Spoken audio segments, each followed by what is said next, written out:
Зазначення суперника ключкою. Штрафним китком покараний Вадим Шахрайчук, номер 10. Штрафний кидок виконує Ігор Слюсар, номер 24.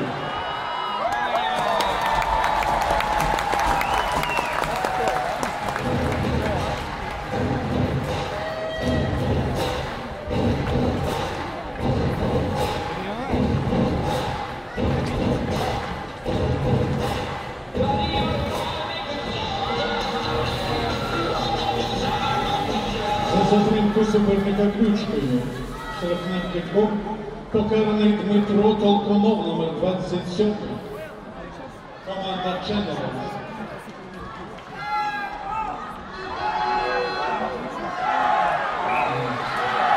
Штрафний кидок виконує Олександр Матвійчук, номер 13. За суперника ключкою. Штрафним китком покараний Дмитро Толкунов, номер 27. Штрафний кидок виконує Роман Сальніков, номер 21.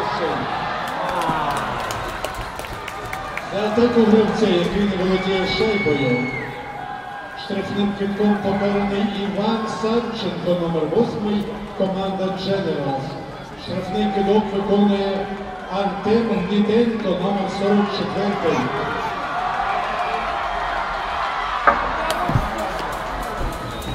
Штрафним китком покараний Роман Сальніков, номер 21.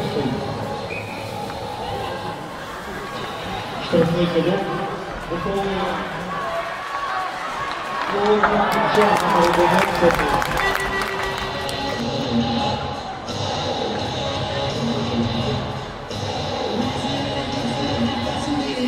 За затримку суперника ключкою. Штрафним китком покараний Сергій Афанасьєв, номер 4. Штрафний кидок виконує Вадим Шахрайчук, номер 10.